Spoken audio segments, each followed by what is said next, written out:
Okay, can you hear me? Checkity check check, checkity check check.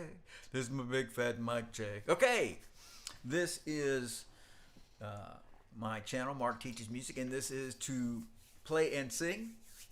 And I'm Mark Black, and I want you to have fun and be awesome. And this is the 21st day of September, 2022.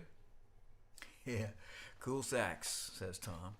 Uh, and this is episode 17 of To Play and Sing. This is questions, your questions. That's so sappy. It's your questions. This is your questions about music, learning music, music itself. Now, not trivia questions, just because I couldn't answer them, most of them. No, just more like practical questions about music and playing with other people and playing by yourself and getting better and things like that.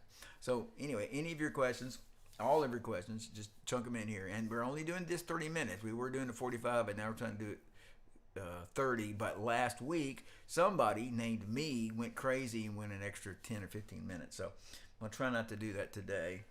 I got my computer on. I got these two mics on, voice mics. That's all good. Okay, so let's see. So I'm trying to answer your questions. Don't forget about ensembles, playing with other people.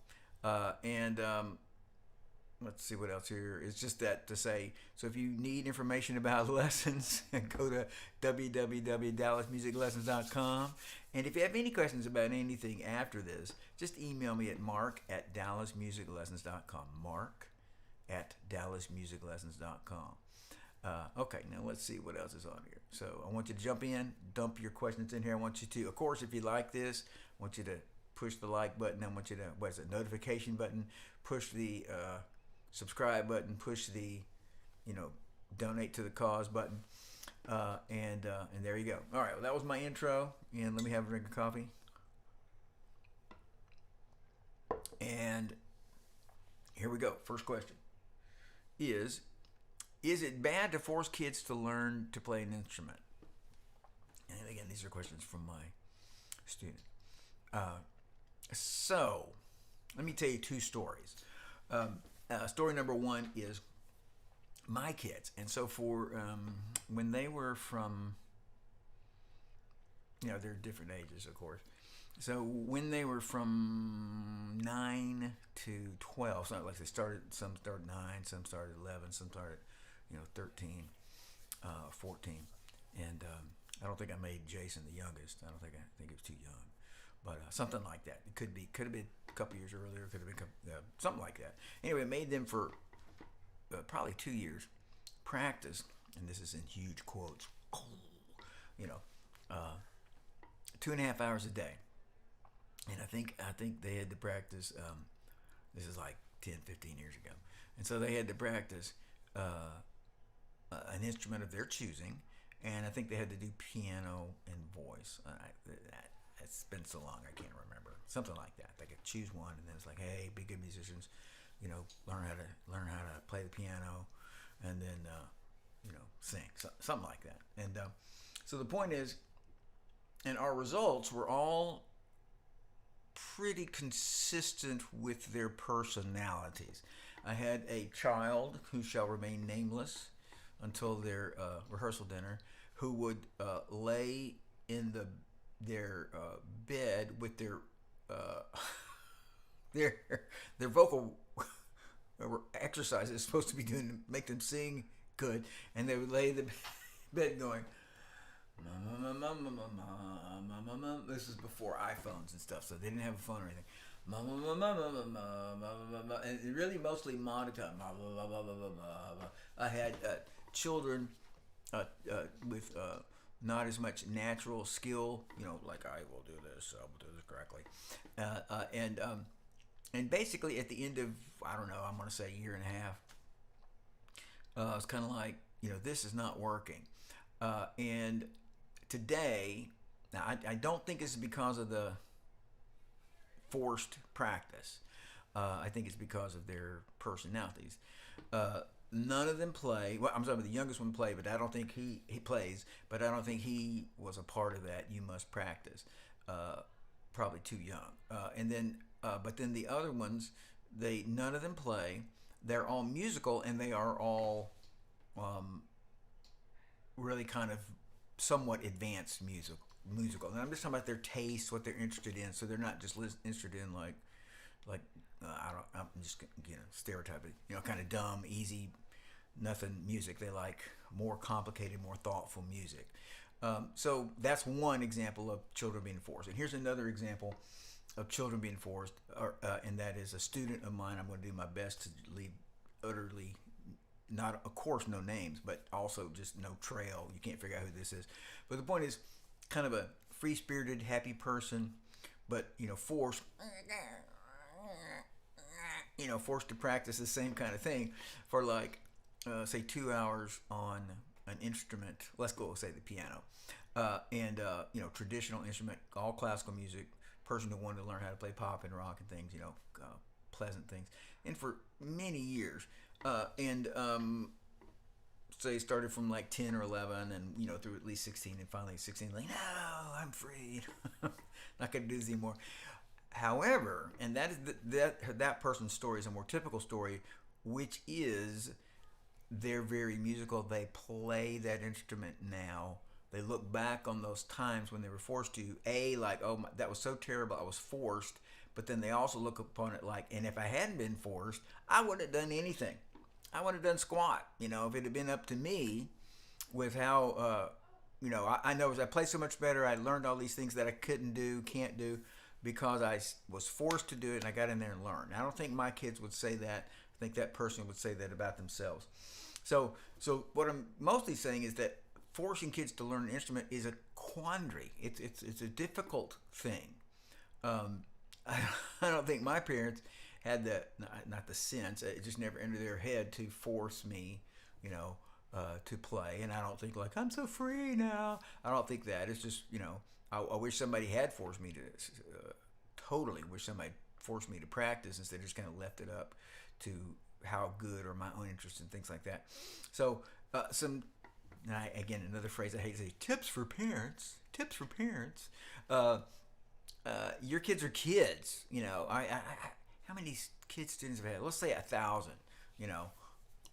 It's not a whole lot more because majority of my students have been grown-ups, but I would say 50%. So let's just say 50-50. So 1,000, 1,500 students, kids, and kids are kids, and kids they don't know nothing, and current opinion of children to the contrary, and some of them inside are automatically like, I'm going to do what you say, I want to learn this, I'm going to do right. Other ones from inside are like, hey man, the sky's blue today. And other ones are like, I'll show you, you stupid man, I won't do anything you say, and you stupid mom, I won't do anything you say. So I'm just, when I say from inside, I mean these are things, and I have 4 kids, right? So I'm just saying I'm 4 kids. I'm pro children, yes, and then who they are and those kind of things. So I'm saying they need us as parents. They need parents to say, no, you said you wanted to do this, and we're doing this. So I just wrote these words down to encourage them, to strategize without them and with them. How are we going to get you to practice this? When are we going to find a time to do this? How are we going to, little Johnny, there's going to be times when you're not excited about this at all, that you're going to have to keep on going. And then some days it's going to be, Johnny, weeks. I know you're not excited about this. Now, what a lot of parents do, and I'm just, by the way, this works for some kids, these not self-motivated, like, overcomers. It's just more like my personal, some kids are going to latch on to, boy, I really want to play. But more kids would latch on to the, I said I'd do this and I'm going to do it. Or I'm going to be a good person and do this. So anyway, those people are going to go through. But so what you don't need to do is, which is what I would say 60%, 65% of parents, maybe 85% of parents do not need to do, which is ignore your kids. And like I sign them up for lessons, man. It's their deal if they succeed or they pay attention or they learn. I hear them in there. As I say to me all the time, I hear him in there. Well, what's he doing in there? Is he like watching TV, doing like my gender removed, offspring, just laying in the bed? Are they doing the things that they're supposed to be doing. So the worst thing you can do is ignore them and assume that because they're taking lessons, and their teacher, haven't come to them and said your child sucks, that everything's great. No, well they need the guidance of an adult, B, the discipline of an adult, not the heavy-handed I hate your guts discipline, but the support and let's talk about this and it just I know I can't change your worldview or anything, but not as equals. We're equal. I just happen to be making $75,000 a year, and you're still wet in the bed, but we're equals. So not as equals, but as you're the person who's succeeded in some things and has some discipline and has some things that this little person needs, and that work with them. Like we're gonna hold to this. We said we do this, and so look, I will check in with you, at 3 or here's a good time. Let's see if we can't, right after I get you from school, let's see if you can't just go and play your song a couple of times. Just things working with them to get them to succeed, because it's not their skills usually that's at issue. It's their attitude, their ability.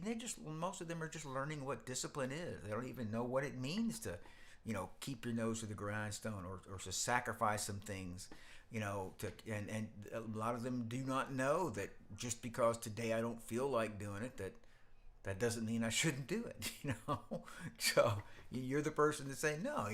You said you wanted to do this, and the whole half of the process is these fingers or my voice or whatever they don't conform. They can't do the things that need to be done, and so therefore, that's why I'm practicing to develop physical skills, not good attitude or music. Man, I'm so musical. Whoa, but rather it's like, well, these things work and this works. So not wheedling them, not ignoring them, which I just talked about, not assuming they're doing things, and not browbeating. And it's just so weird in all my interactions with people. I know y'all are all curious about them, but it's like, sometimes you can just feel yourself going down this path of, I'm not really trying to browbeat you and make you feel bad about stuff, but here I am saying the same old words, the same old approach that's just kind of taking us into, you don't know what you're supposed to, you sorry dog. And the kid's like, I don't have to do what I do, I don't like this anymore. So trying to avoid that whole situation and say, don't you love this kind of music? Don't you love this instrument? You told me you thought this was cool. You told me you thought that singing like Mariah Carey or singing like Shania Twain, I know you were thinking about that, that was really important to you, and when they say stuff like, I mean, it's not anymore, it's the parent's job, just, I do have my pipe here, it's very important. It's the parent's job to say, well, that may be just a passing thing, because I think you really love this. So anyway, try to hold them in there. So don't ignore them, don't browbeat them. Don't assume they're doing things. Don't beg them. Don't give them cookies. But just present it like, and get with them and encourage them and strategize. How are we going to make this work? And support them and talk with them. So, I'm not sure. It seems to me that it's like the starting of music. Now, your kids in band, your kids in choir, orchestra, needs lessons. Here's the place, baby. But, they need lessons. It's kind of like the band director saying, the choir director saying, y'all need lessons, So it's like, it's just like school now in that instance. It's like, you sign up for algebra, you got to do the algebra homework, So it's a little different like that in the sense there's more duty or requirement than just, I'm just so emotively in love, with the music. Then it seems like for the I was in the band. I love the band. I was in choir. I love choir. I was in orchestra. I love orchestra. So, I think other than that commitment, you're going into the 7th grade, 6th grade, where you have to pick up, I'm going to be in the band, whatever. But other than that, where it's, like I said, more of a commitment, just somebody saying, I think I want to sing, or parents saying, I think, he needs a skill. Let's see if we can get him to play the piano. He's like, yeah, cool, I'll try that. Once that initial decision has been made, I think we would try to hold the child into that decision through yeah, I'm making up a time, 6 months, a year of, we're going to committing for this length of time, and we're all the family, and you are going to work together to see that happen, and not just you're feeling bad today, so forget it, or and the worst again is just not paying attention. Most parents, and I say most, I don't mean 90%, but I do mean 70%. They just are clueless. They have no idea what their kids are doing, and in music, are they doing what they're supposed to be doing? Okay, number 2, I play so well by myself. Well, I'm gonna skip that one because I see the time. Let's go to this next question here. I'm skipping one. I'll come back to that next week. Okay, what is the difference between the size of a violin? Somebody asked this question. What is the difference between the size of a violin and the size of a viola? This is obviously, you have to know what a violin and viola is. That person apparently did. What is the difference between the size of a violin and the size of a viola? There's nothing. There's no difference between the size of a violin and the size of a viola. It's just that violinist heads are much, much bigger. Yeah, there's no difference in size between a violin and a viola. It's just the violin looks smaller because violinist heads are much bigger. Okay, there you go. That was another question. Okay, now another question is, how do you pick a teacher? And how you do that is you you type in www.dallasmusiclessons.com and you go to the contact page and you say, boy, I really want to take lessons for that guy with glasses and a beard. No. But okay, so how do you pick a teacher? This is it's probably worse, more difficult to find a great teacher, or to, is this a good teacher, assess a good teacher, as that question about, should I force my kids to learn an instrument? And again, I said no, but you do have to be in there and help them hold once they've made a commitment, because they're kids. Okay, so back to, how do you pick a teacher? Okay, so here's some guidelines, and I think this is a very, very difficult thing, because it's like when we go, now listen, y'all need to follow me. It's like when you go to your dentist, you go to your doctor, you go to your AC guy, you go to your your auto mechanic, and what do we all want? We all want to just trust this guy. I don't want to know. I don't want to have to figure out, did he rip me off? Is he just saying crap so I'll spend more money? We don't want to do that. We just want to go like, Bill Johnson is the best man I ever knew, and I'll trust him with my children and everything in the world. And so when we get in there and start taking lessons, what we're looking for so desperately is we just want to be able to say, wow, I've entered in this great realm where this guy or girl is taking care of me and leading me and directing me, and they care about me, they're thinking for me. And so I can't get over the high percentage, of people who teach who have no business teaching, and then a high percentage of people who are taking lessons, and even higher did take lessons with somebody who was not helping them, and not and they're just paying the money and taking lessons for years and years and years and years and years, and then turn around after 10 years and go, oh, what most people do, they don't blame the teacher or even think about it. They just go like, I guess I'm not cut out for music. And to me, that's the saddest thing. And I have students that have done that. Hopefully not because of my teaching. But anyway, the point is to decide, I just can't do this, or I'm not cut out for this, And so I'm just, if you're listening to this and you hear this, almost certainly you can learn to play music better than you ever thought. Almost certainly. In my vast experience, I've had maybe 4 people that I don't think could learn. And I put that at about 1/10 of 1%. I think almost everybody else can learn. Some people, it's a high cost. They have to do a lot of things. Okay, picking the teacher. Okay, first off, this is a big deal. I know you can't even imagine this. Until I started hiring people, and employing, I employed up to, besides myself, 8 other teachers at a time. And it just never occurred to me that anybody could be teaching and not believe that their students can learn. So the first question is, for your teacher or a teacher, somebody considering us a teacher, is does that person believe that you personally can learn?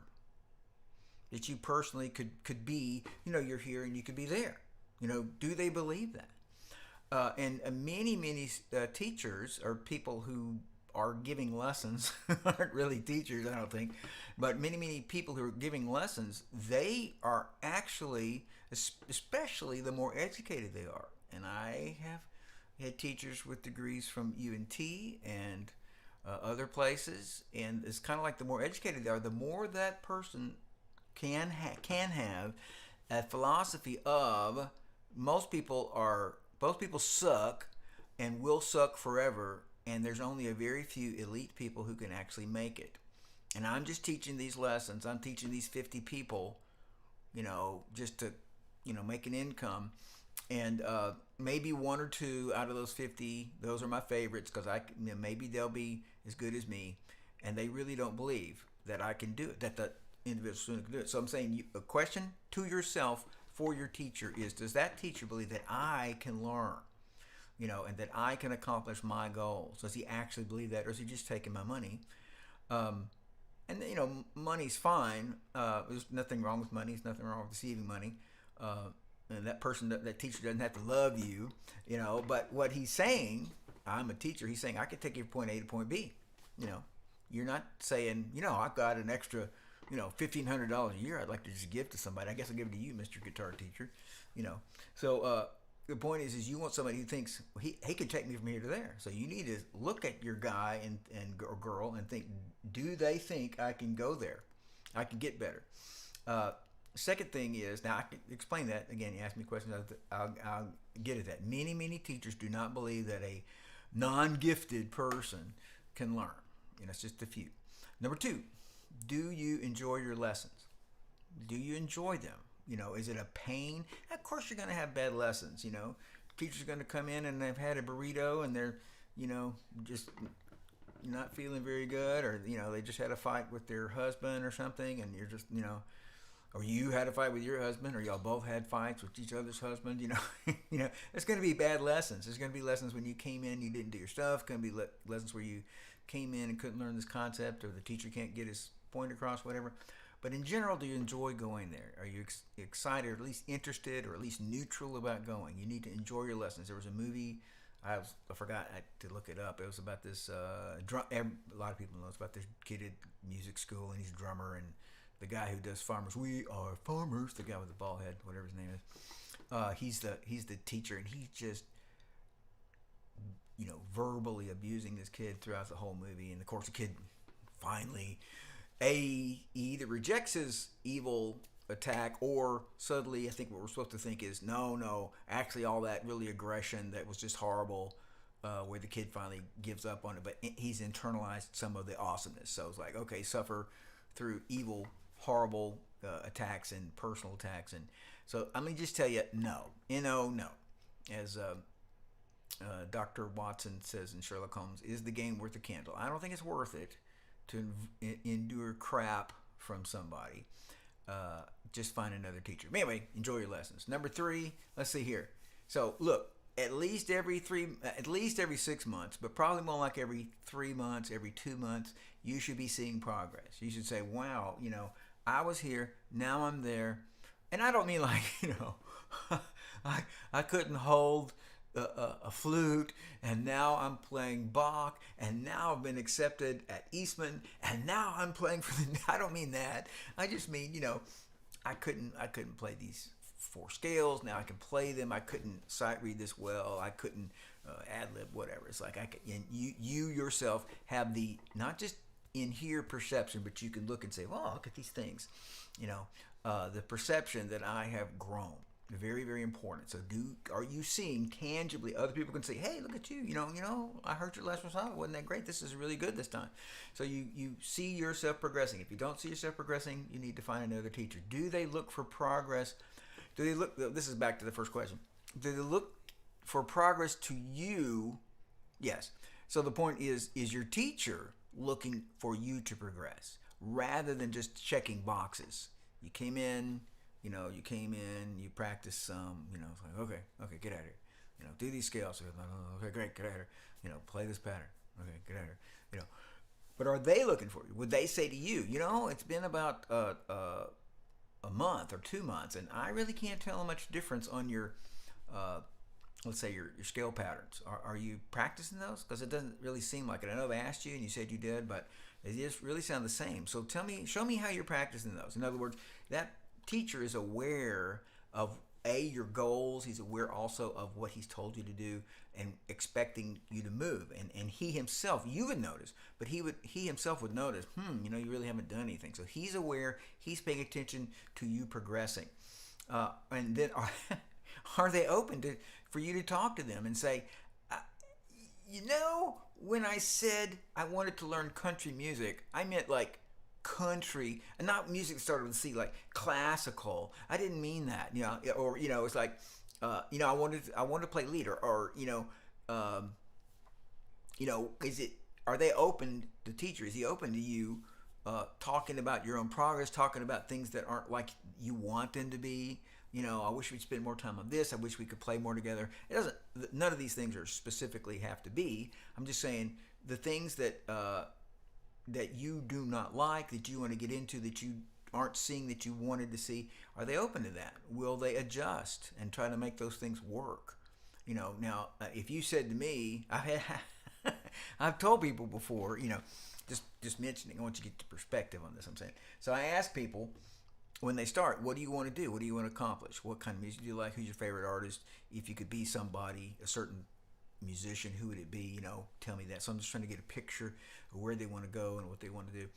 And so, and I've had people say, well, I think you need to teach little Johnny like this. And then I will say, well, you've told me little Johnny's goals. This is the same thing for an adult. I tell adult, I'm just thinking of a certain person. It's happened for adults too. And I said, well, you've hired me to do this, and I've been doing this, depending on the search, longer than you've been alive. And so it's like, so now since I know your goals, and these are your goals, right? Yes, they are. So it's like, well, and you're going to trust me to take you to that. So I'm just saying, I'm not telling you to tell your teacher, I don't think you're teaching him right, or I don't think you're teaching me right. But you could say, I wanted to get to this, and we're not getting to that, and there's I can tell. Do you have a plan for getting there? Or I think I feel like I'm spending too much time on note reading because I can't see how this is going to help me. Could you explain to me why this is helping me? And depending on what you want to do, it could help you or not help you at all. So will they adjust things to will they listen to you talk about your problems, and will they adjust? Okay, so we're almost done here. So, okay. You can't hardly take lessons without having heard this from your freaking teacher. Here it is. What do you want to do today?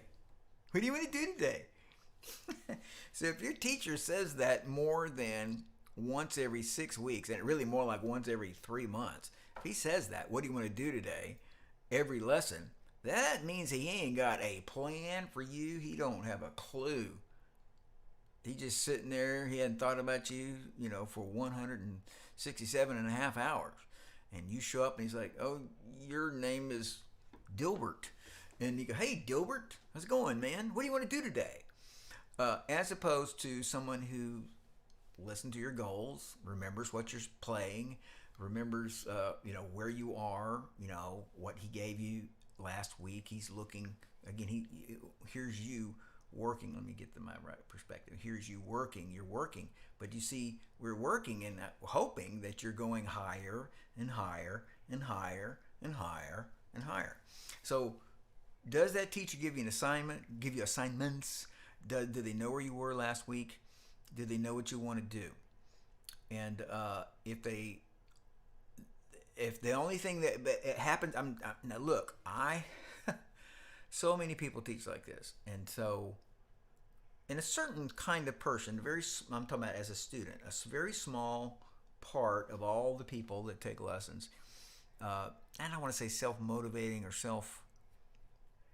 but a guy who's got a lot in the I call them the organics, people who are quote unquote naturals, but there's certain aspects, like out of 9 aspects or whatever, 10 aspects of learning, they do 2 or 3 easily, and so they kind of naturally grow a lot. That doesn't mean there's a bunch of things they can't do, a bunch of things they do poorly, but it's like, wow, that guy really learned quickly. So sometimes those people work well because what they're asking to do is hard stuff, and then the next thing they do is even harder and stuff like that. But for the say 95% of people, um,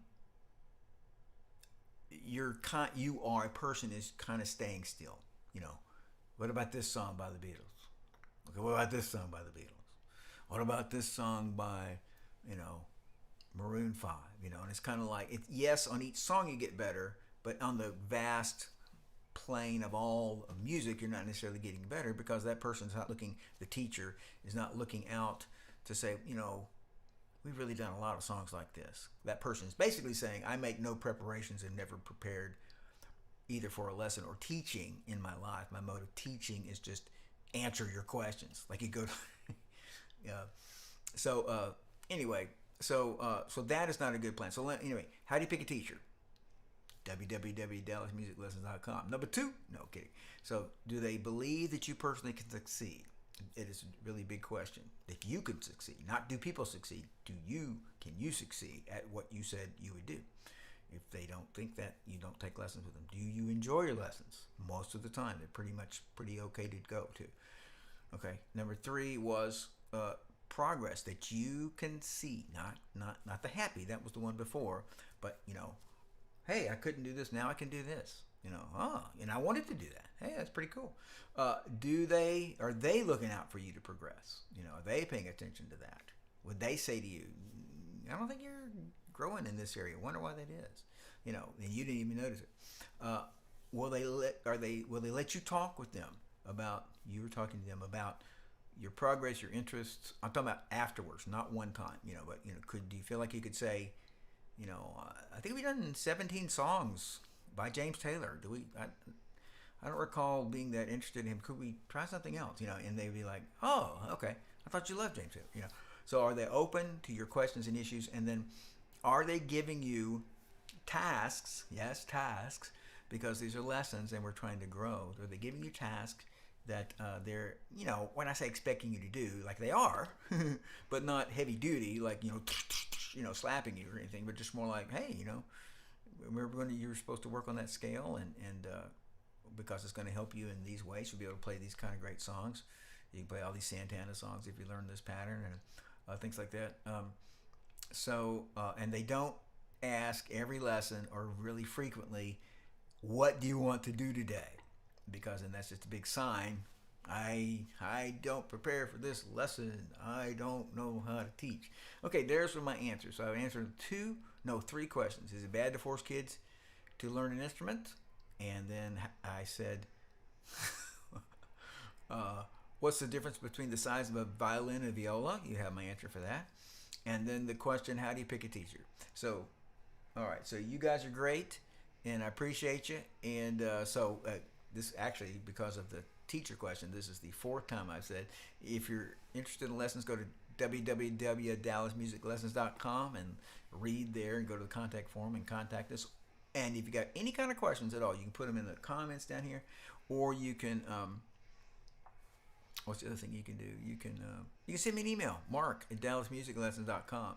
And as always, until I see you again, I want you to have fun, and I want you to be awesome. I wish I could turn this off a little